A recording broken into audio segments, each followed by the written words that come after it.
No todo lo que te da miedo es ficción. Algunas historias pasaron de verdad. Bienvenido a Cripta del Terror. Suscríbete si te atreves a escuchar lo que nadie se atreve a contar. Y cuéntanos en los comentarios, ¿has vivido algo parecido? No suelo contar esto, y sinceramente, desearía no tener que hacerlo. Pero a veces uno guarda cosas tanto tiempo que le empiezan a pudrir por dentro. Así que, acaba. Tenía 20 años cuando todo pasó. Recién salido del colegio, sin rumbo, sin plata. Un familiar me habló de un viejo que buscaba ayudante en un cementerio. Yo, sin pensarlo, acepté. El cementerio era el de San Pablo. Antiguo, medio olvidado, con tumbas que parecían más ruinas que otra cosa. Don Ezequiel, el encargado, era un hombre raro. Viejo, muy delgado, y con una forma de hablar que a mí me ponía incómodo. Nunca me miraba a los ojos. Nunca sonreía. Pero me pagaba bien, así que cerré la boca y trabajé. Al principio, todo era normal. Cortar pasto, barrer caminos, limpiar lápidas. Pero pasaban cosas que no me cuadraban. Un lunes llegué y encontré una tumba abierta, revuelta, como si alguien la hubiera escarbado a propósito. Flores destrozadas, tierra suelta. Le pregunté al viejo y solo me dijo, son los animales. Pero no me miró al decirlo. La siguiente semana, encontré otra tumba igual. Y otra. Y otra. En una, incluso, faltaba la cruz. Y más allá, velas. Apagadas, derretidas, rodeadas de sal. Pregunté otra vez. Esta vez su respuesta fue distinta. A esa hora tú ya no trabajas. No es asunto tuyo. Me fui temprano ese día, pero la curiosidad me carcomía. Algo raro pasaba, y lo sabía. Un viernes decidí quedarme. Me escondí detrás de un mausoleo y esperé. Silencio total. Solo el viento. Y luego, pasos. 3 figuras vestidas de negro, con capuchas. Uno traía una bolsa, otro una caja. El último, un cuchillo largo. Entraron por la reja de atrás, que siempre estaba cerrada con candado. Los seguí desde la oscuridad. Se dirigieron al fondo del cementerio, donde están las tumbas más viejas, donde nadie va. Encendieron velas, formaron un círculo, y empezaron a hablar, en un idioma que no reconocí. Era como un canto bajo, grave, repetitivo. De la bolsa sacaron algo. No estoy seguro de qué era. Parecía un animal, o algo peor. Fue entonces que uno de ellos se quitó la capucha. Y ahí lo vi. Don Ezequiel, el mismo viejo que apenas podía caminar. Ahora se movía con fuerza, erguido. Y sus ojos no parecían los de un hombre común. Sentí un escalofrío recorrerme el cuerpo. Me fui sin hacer ruido. Corrí. No me detuve hasta llegar a mi casa. No dormí esa noche. Ni la siguiente. Una semana después volví por mis cosas. Don Ezequiel ya no estaba. Había muerto 3 días después del ritual. Pensé que ahí acababa todo. Pero hace poco volví al pueblo. Pasé frente al cementerio. Hay un nuevo encargado. Un chico, como yo. Joven, con cara de no saber en lo que se metió. No sé si él también verá lo que yo vi. No sé si ya lo sabe.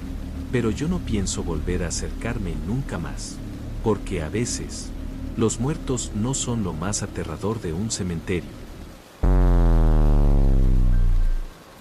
Hola. Nunca pensé que compartiría esto, pero llevo meses sin dormir bien y siento que necesito sacarlo de mi pecho.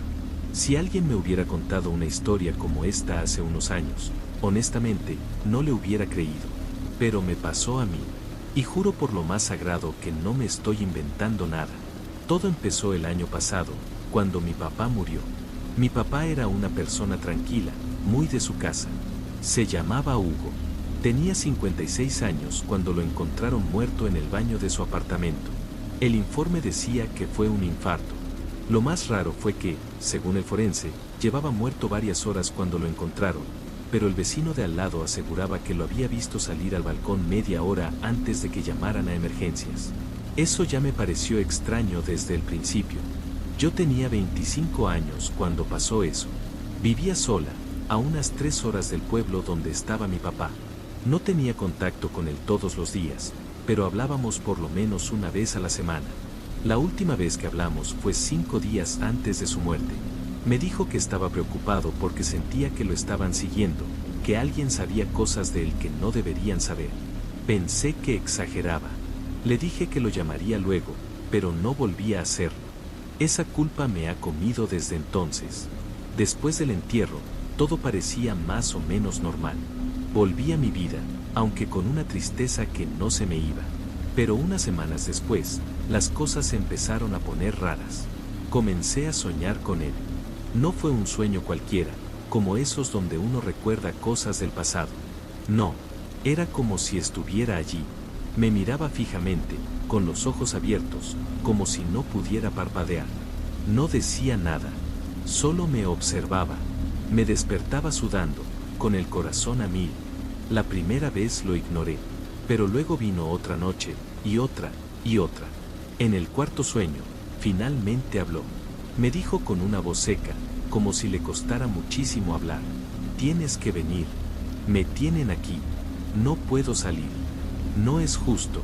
Me desperté gritando. Estaba empapada de sudor, y sentía como si alguien me hubiera estado presionando el pecho mientras dormía. No podía respirar. Llamé a mi tía, la hermana de mi papá, para contarle. Ella fue la primera en decir algo que me dejó helada. Hugo, me dijo algo parecido días antes de morir. Que si algo le pasaba, que por favor no lo dejaran en manos de los que saben cosas oscuras. Yo pensé que deliraba. Después de esa llamada, no supe qué pensar. Todo sonaba a locura. Pero cada noche, mi papá volvía al sueño. Cada vez más delgado, cada vez más desesperado. En el sexto sueño me dijo algo muy claro. Busca la tumba de Simón Cabrera. Ahí están haciéndome eso. Tú puedes pararlo. No dejes que sigan. Estoy despierto. Estoy atrapado. Ese nombre no me decía nada. Lo busqué en internet, en Facebook, en los periódicos. Nada. Hasta que, por casualidad, revisando papeles viejos de mi papá, encontré un sobre sin remitente, dentro de un cajón de su armario. El sobre tenía una sola hoja. Decía, Simón Cabrera, lote 48, Cementerio Central de San Lorenzo. Eso me reventó la cabeza. ¿Por qué tenía eso guardado? ¿Quién lo mandó? No sé en qué momento decidí que tenía que ir. Solo sé que una noche, después de otro sueño en el que mi papá lloraba de pie, enterrado hasta la cintura, desperté con un solo pensamiento en la cabeza: ve al cementerio. Era sábado cuando llegué al pueblo. No le conté a nadie por qué estaba ahí. Solo dije que iba a visitar la tumba de mi papá. Pero no fui a su tumba. Fui directo al cementerio central. Era grande, viejo, de esos que parecen de película. Me tomó casi una hora encontrar el lote 48. Cuando por fin lo encontré, vi una tumba que decía, Simón Cabrera, 1942 a 2010. No tenía flores, ni velas, ni nada. Pero lo que sí tenía era una caja negra de metal al lado, enterrada en la tierra. Era como una caja de herramientas, pero sin cerradura. Al principio no quise tocarla, pero después de un rato me armé de valor y la abrí. Dentro había cosas raras. Fotos recortadas de mi papá, mechones de pelo, de él, supongo, un frasco pequeño con un líquido oscuro, papeles escritos con símbolos que no entendí. Y lo peor, un pedazo de su acta de defunción, recortada justo donde estaba su nombre completo. No soy experta en estas cosas, pero algo me decía que eso no era normal. Era como si alguien estuviera usando cosas de mi papá para, no sé, hacerle algo. Como si lo hubieran atrapado con eso. Me llevé la caja. No sé por qué. Tal vez porque quería quitarla de ahí, sacarla de ese lugar. Pero esa fue mi peor decisión. Esa noche, el sueño cambió. Ya no estaba solo él. Había otra persona. Un hombre de ojos claros, muy mayor, con una bata blanca. Se paró detrás de mi papá y le puso la mano en el hombro. Lo miró y luego me miró a mí. No deberías haberlo tocado, dijo. ¿Quién es usted? Le pregunté. Ya lo liberaste. Ahora termina lo que comenzaste. Y me desperté. Era medianoche. Y la caja, ya no estaba. Busqué por toda mi casa. Nada. La puerta estaba cerrada con llave. Nadie había entrado. Pero la caja ya no estaba donde la dejé. Esa misma madrugada recibí un mensaje desde un número desconocido. Solo decía: gracias. Él ya no está con nosotros. Pero tú deberías vigilar tus sueños. No he vuelto a soñar con mi papá desde entonces. Pero tampoco he dormido tranquila. A veces me despierto con el corazón latiendo como loco. A veces oigo golpes en la pared. A veces, cuando cierro los ojos, siento que alguien me está mirando desde el fondo del cuarto. Fui otra vez al cementerio días después. La tumba de Simón Cabrera ya no estaba. Ni el lote. Todo ese sector estaba cavado como si lo hubieran demolido. No sé qué era eso. No sé quién era Simón Cabrera. No sé qué hacían con mi papá. Pero sí sé que él quería que yo lo sacara de ahí. Y lo hice. Lo liberé. Pero no estoy segura de que fue exactamente lo que liberé. Mi nombre es Andrea, y lo que voy a contar pasó hace casi 2 años. No sé si alguien me va a creer, pero necesito sacarlo. No es una historia con fantasmas ni cosas sobrenaturales. Es algo más feo, más real, algo que te deja con la piel helada, porque sabes que hay gente capaz de hacer cosas horribles sin que nadie se dé cuenta. Todo comenzó con mi abuelo. Él se llamaba Gabriel, tenía 82 años y vivía solo en una casa vieja, en un barrio pequeño a las afueras de la ciudad. Desde que mi abuela murió, él no quiso irse del vecindario. Decía que ahí estaba su vida. Yo lo visitaba cada fin de semana. A veces solo pasaba a llevarle pan, otras veces me quedaba a charlar con él. Siempre me recibía con un café y me contaba lo que pasaba por el barrio. Un día me empezó a hablar de sus vecinos nuevos. Me dijo que se habían mudado hacía poco, a la casa de la esquina. Vivían 2 hombres y una mujer. No trabajaban, según mi abuelo. Rara vez salían de día. Solo los veía por la noche. Les decía los callados, porque casi nunca hablaban. Son raros, Andrea, me dijo.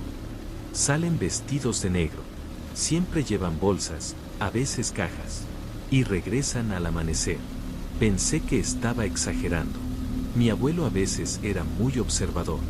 Le dije que seguro eran raros, pero no peligrosos. Hasta que las cosas se pusieron más extrañas. Una noche me llamó. Me dijo que estaban haciendo algo en el jardín, que desde su ventana los había visto cavando, que tenían velas y un círculo hecho con piedras. No sé qué están haciendo, dijo. Pero eso no es normal. Le dije que no se metiera, que cerrara la ventana y durmiera. Me prometió que lo haría, pero me pidió que al día siguiente fuera a verlo. Fui. Lo vi preocupado, más delgado. Me llevó a su ventana y me mostró el jardín. No había nada raro, pero el césped tenía marcas, como si hubieran movido tierra y vuelto a acomodarla. Seguro estaban plantando algo, abuelito, le dije. Él no insistió, pero algo en su mirada me dijo que no estaba convencido. Después empezó a notar cosas raras en su casa. Una noche, al abrir la puerta del patio, encontró una cruz de madera tirada en el suelo. Otro día encontró una gallina muerta en su jardín. Eso ya me asustó. Llamamos a la policía, pero no hicieron mucho. Dijeron que era un animal, pero la gallina no estaba mordida, estaba cortada. Eso no lo hacen los perros. Una semana después, mi abuelo me llamó llorando. Era de madrugada. Dijo que soñó con mi abuela, pero no era un sueño bonito. Ella le decía que se fuera de esa casa, que los vecinos le querían hacer daño. Sé que es una locura, Andrea, me dijo. Pero tengo miedo. Le rogué que viniera a quedarse conmigo unos días. Al principio dijo que sí, pero después se negó. Dijo que no iba a dejar su casa por miedo. 3 días después, lo encontraron muerto. Lo halló el panadero. La puerta estaba entreabierta. Lo encontró en la sala, con los ojos abiertos y la boca torcida, como si hubiera querido decir algo. Dijeron que fue un paro respiratorio. Yo estaba destrozada. Tenía problemas de salud, pero estaba bien. De un momento a otro, se fue, y algo en mí decía que no fue natural. Cuando fui a su casa a recoger sus cosas, noté algo raro en su cuaderno. Tenía uno donde escribía de todo. En las últimas hojas había anotaciones inquietantes. Fechas, horarios, descripciones. 3:13 de la mañana. Salieron por la reja con un bulto largo. Escuché una voz. No sé si era de mujer o niño. Gritaba bajito una figura en mi patio. No quise moverme. Tenía algo en la mano. Leí eso y me dio un escalofrío. Sentí rabia. Sentí miedo. Pero también sentí que debía saber más. Fui al cementerio donde lo enterraron. Era un lugar pequeño. Durante el entierro vi algo que no puedo olvidar. Entre los asistentes, vi a uno de los vecinos. El hombre alto, con la cara muy pálida, vestido de negro. Estaba detrás de un árbol. Cuando lo vi, sentí que me miró directamente.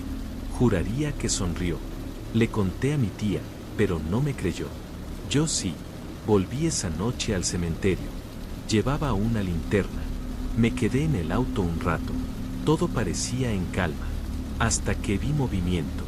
2 personas, vestidas de negro, caminaban entre las tumbas con una pala. Se detuvieron donde enterraron a mi abuelo. No cavaron. Solo pusieron algo en la tierra. Una caja. Luego se marcharon. Esperé que se fueran, y me acerqué. No toqué la caja, pero la vi. Era negra, con una cuerda roja. No me atreví a abrirla. Me fui. Esa noche soñé con mi abuelo. No me hablaba. Solo me miraba desde lejos. Al día siguiente, volví con un trabajador del cementerio. Le pedí que me ayudara a desenterrar la caja. Dudó, pero aceptó. La abrimos. Adentro había tierra, una foto de mi abuelo rota, lo que parecía su dentadura, y una figura de cera con una aguja en el pecho. No era una broma. Estaban haciendo algo con él. Magia, brujería, lo que fuera. Usaron cosas personales. Y lo enterraron encima de su cuerpo. El trabajador me dijo que no era la primera vez que encontraba cosas así, que a veces hacen rituales con los muertos, que lo mejor era quemarlo todo y no hablar con nadie. Así lo hicimos. Quemamos la caja, la figura, todo. Me fui de ese pueblo ese mismo día. Desde entonces no he vuelto. Tampoco soñé más con mi abuelo. Pero me quedó algo claro. Hay gente que hace cosas horribles en la oscuridad. Cosas que no tienen nada de fantasmas ni monstruos. Son personas reales, vivas, que usan la muerte como herramienta. Y si no fuera por los sueños, las notas y la caja, nunca lo hubiera sabido. Mi abuelo murió con miedo. Y yo no pude evitarlo. Pero al menos, creo que le devolví algo de paz. Y así termina estas historias, pero el miedo apenas comienza. Si te gustó este relato, no olvides dejar tu like, comentar tu parte favorita y suscribirte al canal para que no te pierdas lo que viene. Aquí en Cripta del Terror, cada historia que contamos puede ser la tuya. Nos vemos en el próximo video. Y recuerda, No todo lo que te da miedo es ficción. Algunas historias pasaron de verdad.